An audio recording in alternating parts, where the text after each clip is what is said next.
दोस्तों, जब भी हमारे देश में रामायण की बात होती है तो भगवान राम और माता सीता को लेकर विधर्मियों और पाखंडियों द्वारा हमारे समाज में कई प्रकार की झूठी बातें फैलाई जाती हैं। उनमें से ही अफवाह भगवान राम और माता सीता के 13 वर्ष की आयु में बाल विवाह को लेकर नवबौद्धों और मुस्लिमों द्वारा खूब प्रचारित की जाती है, ताकि यह लोग भोले भाले लोगों का माइंड वॉश कर सकें।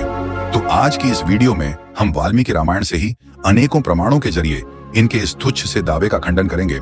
तो चलिए पहले हम वाल्मीकि रामायण के अरण्यकांड के 47वें सर्ग की ओर चलते हैं, जहां पर जब रावण सन्यासी के वेश में आता है और माता सीता से उनका परिचय पूछता है तो माता सीता अपना परिचय देते हुए उससे कहती हैं कि वन गमन के समय भगवान राम की आयु 25 वर्ष से अधिक और मां सीता की आयु लगभग 18 वर्ष थी।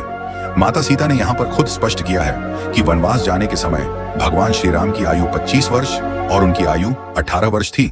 यह श्लोक अकेले ही विधर्मियों के सभी दावों को झूठा सिद्ध करता है, परंतु मैं यहाँ पर और भी संदर्भों पर प्रकाश डालूंगा।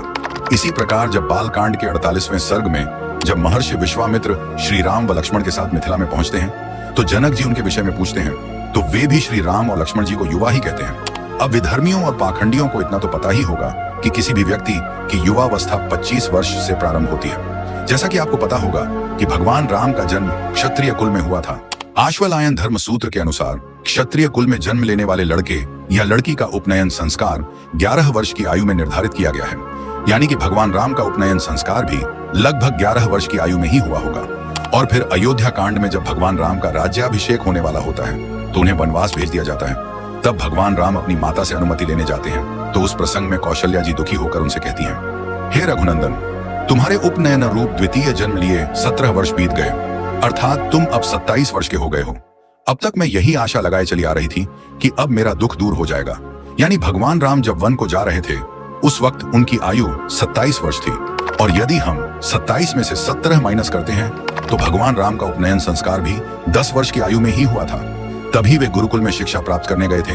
मतलब भगवान राम का 13 वर्ष की आयु में माता सीता के साथ विवाह करने का कोई सवाल ही नहीं उठता। इस प्रकार आपने देखा कि भगवान राम और माता सीता का विवाह युवावस्था में ही हुआ था। जो लोग इसे बाल विवाह कहते हैं वे अपनी बुद्धि का प्रयोग नहीं करते।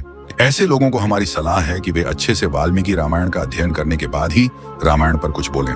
मेरे दर्शकों से मेरा आग्रह है कि इस वीडियो को जितना ज्यादा हो सके शेयर करें। चर्चा होगी अगली वीडियो में किसी और विषय पर। तब तक के लिए जय सिया राम।